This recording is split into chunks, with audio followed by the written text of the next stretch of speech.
周二，一架在跑道上等候起飞的英国政府包机被欧洲人权法院紧急拦截。据悉，机上乘客是英国政府计划遣送到卢旺达的外国难民。欧洲舆论指责英国政府违反了多个与人权有关的国际公约。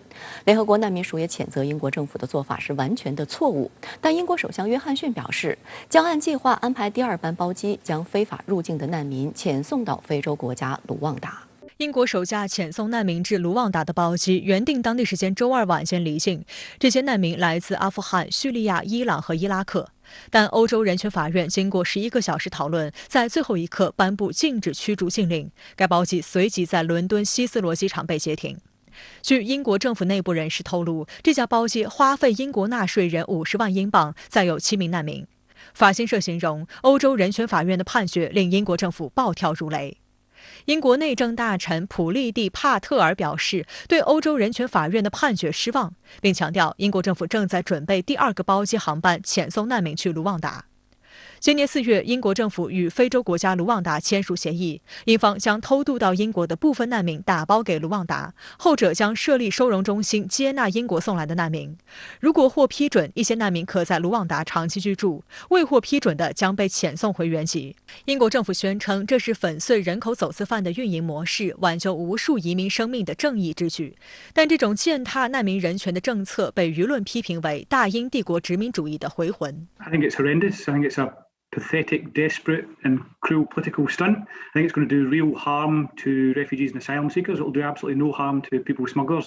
但即便面临国际国内舆论的强烈批评，英国政府、议会和法院仍我行我素。英国首相约翰逊周二在内阁会议上表示，英国政府不会因为外界对其难民遣送计划的批评和法律挑战而恐惧或羞愧。他还威胁要让英国退出欧洲人权公约。Now, will it be necessary to change some laws to help us as we go along? It may very well be. 一些英国政客也称赞卢旺达安全而繁荣，称反对该协议的人对非洲充满偏见。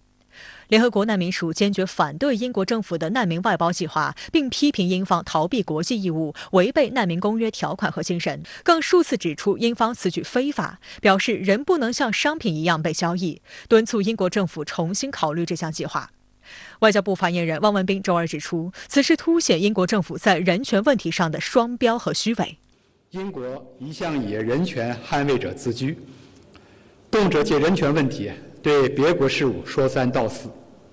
但是当英方自身面临难移民问题的时候，却无视其一贯标榜的人权标准和人道主义，推卸自身责任，试图把寻求庇护者外包了事。